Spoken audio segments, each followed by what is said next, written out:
The former nurse Lucy Letby is found guilty of trying to murder a baby girl.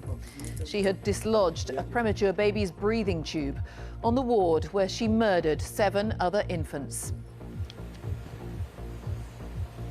No reaction from Letby as she was found guilty of another crime here today. But the baby's family sobbed as the verdict was delivered. As the election campaign reaches its final days, Sir Keir Starmer talks to us about tax and prisons. Hello from Solihull in the West Midlands. We spoke to Rishi Sunak on the programme last night. Tonight, we're here from Keir Starmer. We'll bring you our interview with him in the next few minutes. What's in it? There's a bomb inside. There's a bomb inside. Well, it's not live. The hospital worker convicted of plotting to bomb a hospital in Leeds. And Andy Murray announces he won't play in any more singles at Wimbledon after having back surgery.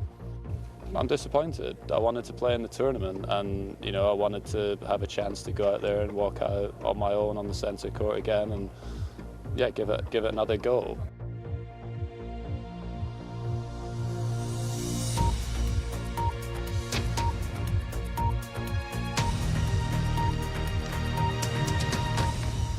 Hello, good evening. The former nurse Lucy Letby has been found guilty of trying to kill a premature baby girl known as Baby K after a retrial. Last summer, the 34-year-old was convicted by a different jury of the murder of 7 babies and the attempted murder of 6 more at the Countess of Chester Hospital. Our correspondent Judith Moritz has followed the case throughout and is at Manchester Crown Court. Judith. Yes, and this morning, when he sent them out to begin their deliberations, the trial judge here told the jury they were under no pressure of time to reach their decision. As it was, fewer than 4 hours later, they were back guilty, they said, unanimously, of attempted murder, while Lucy Letby showed no reaction at all when that verdict was given. But the family of Baby K, her parents, sat quietly and then broke down as the news arrived that the nurse had tried to kill their daughter. Lucy Letby didn't come to this retrial as an unknown prospect. That would have been impossible. Instead, the jury was told to take her status as a multiple murderer and attempted murderer into account as part of the evidence. Last year, Letby was convicted of murdering 7 babies and attempting to murder another 6. The jury couldn't decide whether she'd also tried to kill a premature girl known as Baby K in February 2016. The charge was put before a new jury at retrial, and they have convicted her unanimously. The police gave this reaction on behalf of the baby's parents. We have had to go through a long, torturous and emotional journey twice. But this justice will not take away the extreme hurt, anger and distress that we've all had to experience. It also does not provide us with an explanation as to why these crimes have taken place. This consultant, Dr. Ravi Jairam, caught Letby virtually red-handed. He could see that the baby was in trouble and the nurse was standing by her doing nothing to help. This is the tube that is then passed through the baby's throat and down into the lungs. This video was shown to the court to demonstrate how babies are given breathing support by ventilator. Low pressure warning with no alert. Lucy Letby had dislodged Baby K's throat tube and the monitor alarm was silenced. It's a technique that the prosecution expert at Letby's first trial, Dr. Dowie Evans, believes she used on further occasions too. I reviewed a number of cases other than the one in this trial and found a number of cases where the breathing tube had been displaced, going back at least a year prior to the first fatality. You think that this was what she started doing as perhaps the easiest way of harming babies before moving on to other techniques? So. I think that she could well have started off by displacing breathing tubes. I think she then moved on to injecting stomachs with lots of milk and air. Letby's already serving 14 whole life terms, so the extra conviction won't increase her actual jail time. Why have a retrial? I don't know what was going through the minds of the prosecutors in this case, but in previous cases where somebody has been convicted of a homicide and been given a significant sentence, it would take a lot for me to then retry them for something else that wouldn't necessarily add to their sentence.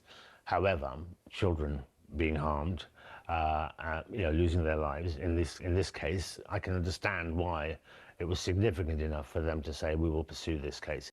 Lucy Letby told the court she wasn't guilty of the crimes she's been convicted of. She'll be sentenced again on Friday. Judith Moritz, BBC News, Manchester. Now, we won't be seeing Andy Murray in a Wimbledon singles match again. The 3 times Grand Slam champion announced this morning he was pulling out because of injury, although he says he's still aiming to play the doubles with his brother Jamie. Andy Murray has won Wimbledon twice, becoming the first British player to take the men's singles title for more than 70 years. Our sports correspondent Joe Wilson is at Wimbledon tonight. Joe. Jane, my generation grew up with a strong awareness of Virginia Wade, with the faint echoes of Fred Perry, and we enjoyed watching Greg Rosetsky, Tim Henman. But the idea of another British Wimbledon winner really seemed like a fairy tale. The great strength of Andy Murray here is that he made that possible. This week, after surgery at the age of 37, he's been stretching the limits of what is physically feasible. Andy Murray was supposed to be on centre. He was on the practice court, still working on his fitness, knowing it was too late. The man who went all the way, who brought us with him, the former Wimbledon champion, will not play here in the singles again. There are a lot of emotions around the court, a lot of people obviously disappointed not to see you, and loads of people wishing you well, Andy. I wonder what kind of mixture of emotions you're feeling about the decision today.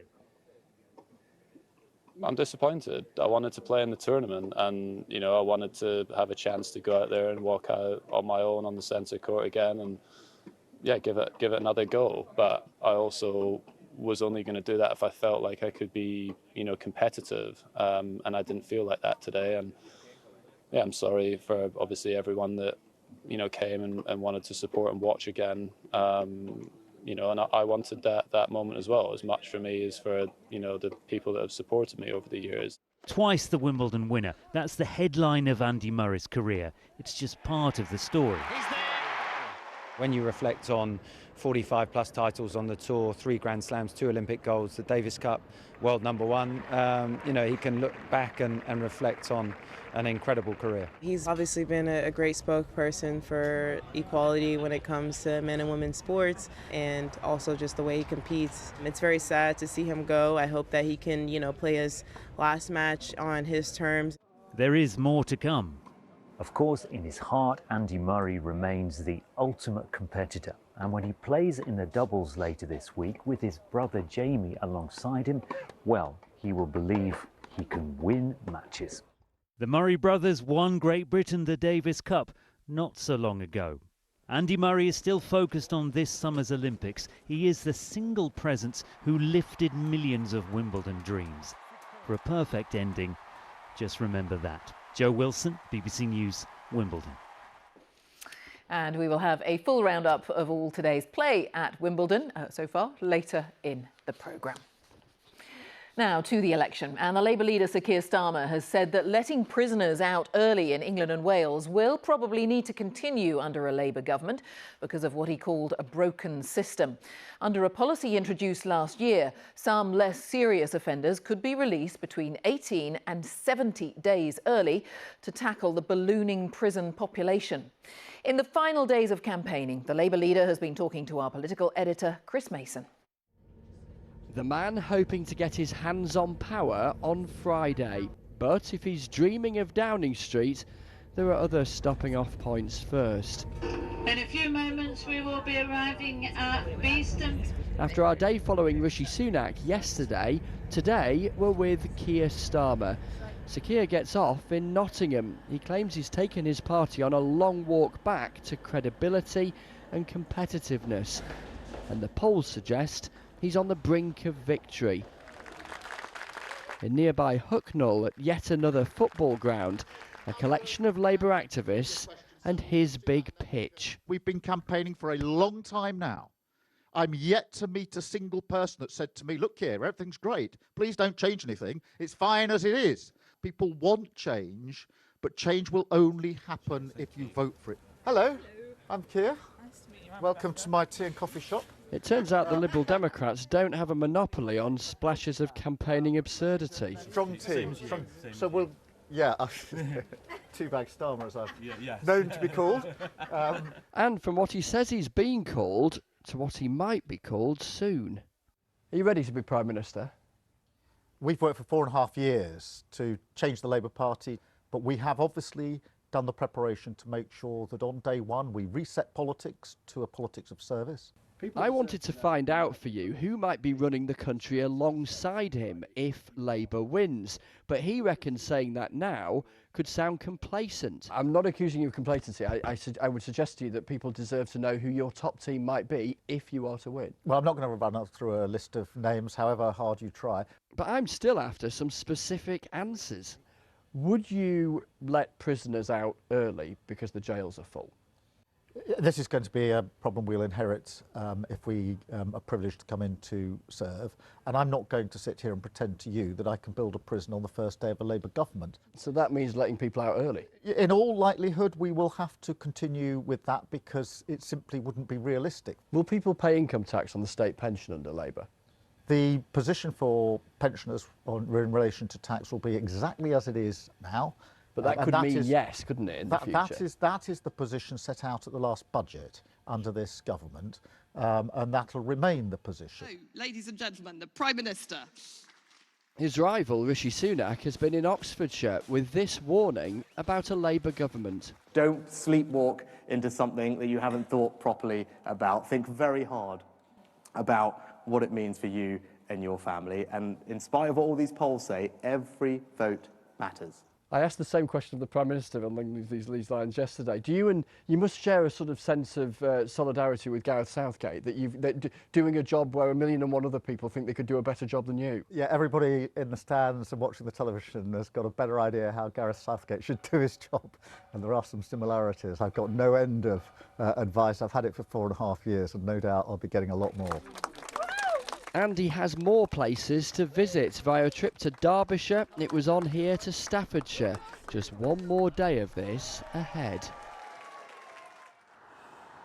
A couple of observations tonight, Jane. Labour are careful, they are disciplined, but there's a certain confidence amongst them, a confidence that they've run the campaign that they wanted to, but a confidence too, not overstated, that they are going to win. But my conversation with Sir Keir Starmer today, I think, was revealing of a bigger truth, that whatever happens on Thursday and into Friday, whatever the result, whatever the majority, whoever is in power, there are huge challenges that will confront the next government and the country. Chris, thank you for now. Chris Mason. A second Reform UK candidate has suspended her campaign and defected to the Conservatives. Georgie David, who was running in West Ham and Beckton in London, said the vast majority of Reform's candidates were racist, misogynistic and bigoted. A Reform spokesman said they strongly disagreed with those comments. Our correspondent Joe Pike is at Westminster. So the second candidate in just a few days to distance themselves from the party, Joe.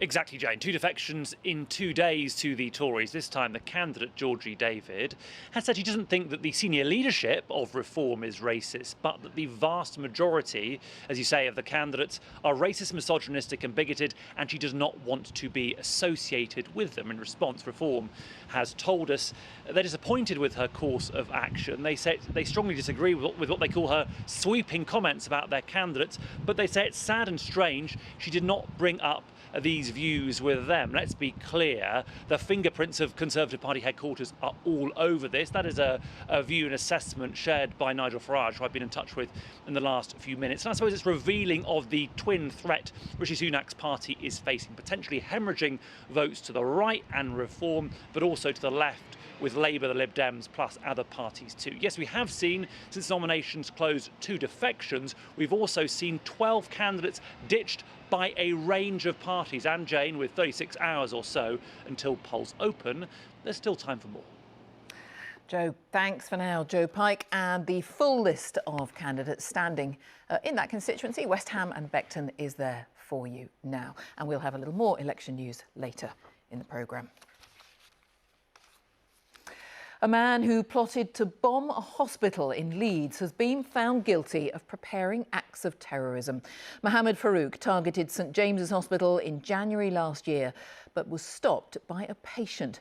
Sheffield Crown Court heard that Farouk, who was a clinical support worker at the hospital, had planned to kill as many nurses as possible.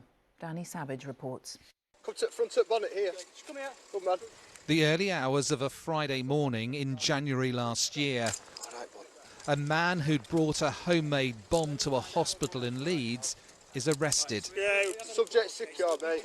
There's a bomb inside it, but it's not live. What is it? What's it made from? Pressure cooker. A pressure cooker. And what's in it? Described by the prosecution in court as a self-radicalised lone wolf terrorist, Mohammed Farouk had been hanging around St James's Hospital wanting to blow up nurses. He worked there and had grudges against colleagues. So you apparently walked into you, what were your intentions? But in an extraordinary twist, a patient spotted him, saw something was amiss and talked Farouk out of detonating his device. That man, Nathan Newby, then called 999. He was just about to kill a lot of people. Whoa, no, right, put it outside there. Yeah, he just pulled the gun out. He just pulled a gun out? Nathan Newby did something incredibly brave. He intervened, and the trial was told he almost certainly saved many lives. This is as close as I've known an attack get and be disrupted, and especially when it's been disrupted by a member of the public through their intervention in circumstances where, frankly, most members of the public would have walked away when they saw that Farouk had a viable bomb. Farouk had planned to attack the Menwith Hill military base near Harrogate before choosing the softer target of a hospital. He'll be sentenced at a later date. Danny Savage, BBC News, Leeds. The former leader of the Democratic Unionist Party, Sir Geoffrey Donaldson, will face an increased number of sexual offence charges when he appears in court tomorrow. Our Ireland correspondent Sarah Gervin joins me from Belfast with the latest. Sarah. Jane, when Sir Geoffrey Donaldson first appeared in court in April, he was facing 11 charges. He's now facing 18 after the Public Prosecution Service reviewed police evidence. His wife and co-accused Lady Eleanor Donaldson was facing 4 charges. That's now risen to 5. All of the alleged offences took place between 1985 and 2006 and involved 2 alleged victims. Sir Geoffrey resigned as the leader of the DUP after being charged, and in a letter to the party said that he would be strenuously contesting the charges against him. He was Northern Ireland's longest serving MP. Both defendants are on bail and are expected to appear again at Newry Magistrates Court in County Down tomorrow. Sarah Gervin, thank you. At least 116 people have been killed in a crush at a religious gathering in northern India. The incident happened at a Hindu event in Uttar Pradesh state. The victims include a large number of women and some children. Many are still being identified. Hurricane Beryl, the earliest Category 5 storm in history, has torn through the Caribbean, leaving destruction in its wake. The full force of the hurricane was felt on Grenada and St Vincent and the Grenadines. With winds of up to 150 miles an hour, the storm is intensifying as it heads towards Jamaica and the Mexican coastline. As the storm made landfall, doors, windows and roofs were ripped off homes, and power lines were brought down, leaving communities almost entirely cut off. 3 people are reported to have been killed, but the authorities say that figure could rise. Now, as promised, back to the election. Throughout the campaign, we've been finding out how things are shaping up across the UK. In a moment, we'll hear from Rob Trigg, BBC Shropshire's political reporter, who's in Shrewsbury tonight. First, let's go to BBC Lancashire's political reporter, Mike Stevens, who is in Blackpool and quite high up, I think, Mike. Yes, 500 feet to be precise, at the top of Blackpool Tower, and from here you can see right across Lancashire. We've got 15 constituencies across Lancashire. Labour are trying to win back some of the seats they lost to the Conservatives in 2019. Places like Burnley, which is just over there by the hills, where in 2019 we saw the first Tory MP for over 100 years. The Conservatives, meanwhile, are trying to hold on to their traditional heartlands, places like the Fylde, which is just over that way. Meanwhile, the Reform UK leader, Nigel Farage, has been spending time campaigning here in Blackpool. And in other parts of Lancashire, in rural parts of North Lancashire, the Lib Dems and the Greens have traditionally done quite well there in local elections. Now, I've been speaking to voters over the past month, and there's one issue which everybody is concerned about, which is the cost of living. And some people seem to have lost faith in mainstream politics. So it feels like for the first time in a very long time, almost everywhere in Lancashire is at play. All right, thank you. Mike Stevens there with a good head for heights. Let's go to Rob Trigg in Shropshire. Rob. Well, Shrewsbury is a medieval market town that has a problem with traffic, especially now during the summer months with tourists in the area. It's partly because the town centre is almost entirely hemmed in by the River Severn, but also because too many cars are forced over the bridges here to move around the area. Now, last year, planning permission was granted for a controversial 4-mile-long bypass north of Shrewsbury, and the Conservative government said that it would fully fund that project using money from the second leg of HS2 being scrapped. So whichever party takes control of government on Friday, they've got a decision to make. Do they honour that commitment, or do they withdraw funding altogether? Some residents in the town centre and those living in rural villages north of Shrewsbury, where their roads are being used as rat runs, want it built, while some residents concerned about the environment would happily see funding withdrawn, putting this road in jeopardy. All candidates standing in the Shrewsbury constituency oppose this North West Relief Road, other than the Conservative candidate Daniel Kawczynski, who's been the town's MP here since 2005. Rob, thank you. And just a reminder, you can find a full list of all candidates standing in Thursday's election on the BBC News website and app.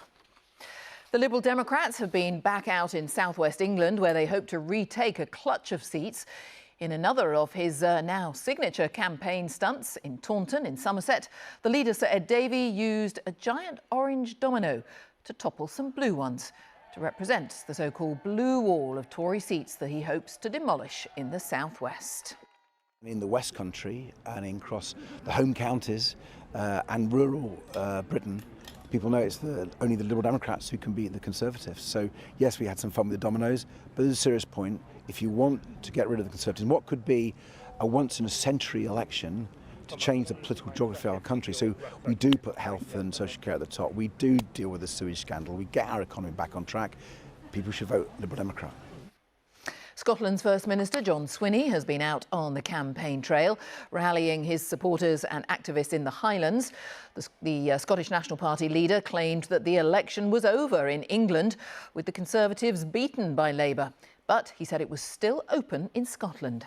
And people in Scotland have got to decide whether they want Labour MPs who will just do what they're told by Keir Starmer, or whether they want SNP MPs who will put the interests of Scotland first, who will rail against austerity and the spending cuts the Labour Party is going to carry on, where the Tories have left off, and whether they want a future made in Scotland for Scotland. That's what the SNP offers.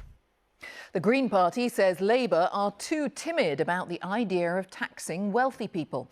Adrian Ramsey, the co-leader of the Greens, said his party would levy a 1% wealth tax on anyone with more than £10 million in assets. The Institute for Fiscal Studies says that there's a conspiracy of silence in this election between Labour and the Conservatives, because the Institute of Fiscal Studies has said the next government is either going to have to cut public services or increase taxes. And the Green Party is the only party setting out an alternative vision in this election, that we could ask those with the broadest shoulders to pay modestly more in tax. Adrian Ramsey. Now, as promised, more from Wimbledon, where the number 2 seed and 7-time men's champion Novak Djokovic breezed into the second round. But last year's women's champion Marketa Vondrousova has been knocked out, as Joe Curry reports. Novak Djokovic is 1 week older than Andy Murray, but here is a man who still looks in his prime. From the opening point, What about start? the 7-time champion seemed at ease against fit Koprova. Oh, that is sensational. The strapping on his knee, the only sign of the surgery he had less than a month ago, as he walloped his way into a 2-set lead.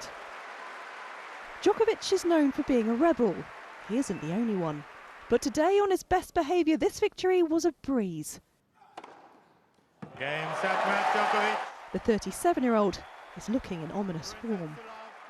The last time the defending women's champion was knocked out in the opening round was 30 years ago. Today, Marketa Vondrousova Wow, it's near the bottom of the net. took that unwanted title from Steffi Graf. The 6th seed mustering little against her 21-year-old opponent, Jessica Poythas Monteiro. With no Murray, the fans needed a new Brit to cheer. There were 11 others in action, but with Katie Boulter falter. It didn't start well, but from 4-1 down, the British number 1 fought her way back against Tatiana Maria. This, And she does it. to seal victory. Next, she faces Harriet Dart, who just days ago called tennis elitist. Today, her match was interrupted by a flying champagne cork. Ladies and gentlemen, maybe we should do that on the changeovers. Open the bottles on the changeovers. Thanks. No mind as she fizzed her way to a straight sets win. Game, set, and match. Go. Fans have been forced to ask what's life like after Murray. Could his name be Jack Draper? But his coronation may need to wait as he was outplayed in the opening set by Elias Ymer. Wow. Willed on by the centre court crowd though, he started to find his rhythm. And in the last few minutes, Draper has won the 3rd set to now lead that match 2-1. And to bring you some more good news this evening, Jacob Fernier, Scot from Edinburgh, through in straight sets. He got the job done today over on court number 8. But Jane, next up, he could well find himself on centre court because his second round opponent is only Novak Djokovic. So, nothing daunting about that then. Yeah. Thank you very much. Jo Curry there in some lovely evening sunshine at Wimbledon. Hello to Elizabeth Rizzini. Hello. Thank you, Jane. Yes, some late brightness this evening in Wimbledon, but tomorrow it's set to turn really quite cloudy. Chance of 1 or 2 showers. It's sunnier on Thursday, but it's also going to be windier and all the while really quite chilly for this time of year. And that sets the scene quite nicely for the rest of us for the rest of this week. Unseasonably windy, rain at times and really quite cool for this point in July as well. Now overnight tonight we are expecting some rain. This weather front just pushing in from the west, moving further eastwards. Outbreaks of rain reaching perhaps eastern England by the time we get to dawn tomorrow. A lot of cloud around, but it will feel mild underneath that cloud. Lows of 10 to 13 degrees Celsius. Now tomorrow the heaviest of that rain clears away from eastern England through the morning. It's going to be really quite cloudy here with the chance for a few showers. Heaviest of the showers though across northwestern Scotland. Sunshine developing here with the showers through the afternoon. It will brighten up later on in the day across Northern Ireland and down towards these western coasts, but temperatures disappointing still for this time of year. Those weather fronts clear away. Look at the squeeze on the isobars. Blustery conditions on Thursday, particularly in the north and the west and up through the Dover Straits as well. Heavy, possibly thundery showers for the north and the west, but further south, sunny spells and it should stay mostly dry. And temperatures in the best of the sunshine could get to perhaps 20 degrees Celsius. So that's the forecast here. Now, we've been hearing about Hurricane Beryl, of course, on the other side of the world in the Caribbean, a really tightly defined eye here, and that's going to be barreling towards Jamaica, making landfall here as a major hurricane on Wednesday. We'll be keeping a close eye on that, of course, and you can see all of the details on that on the BBC News website and the BBC Weather website as well. Jane. Thanks so much, Elizabeth Rizzini. Thank you. And that is it from the team for now. The next news is due to be at the usual time of 10 o'clock from the team here for now. Enjoy the rest of your evening. Bye-bye.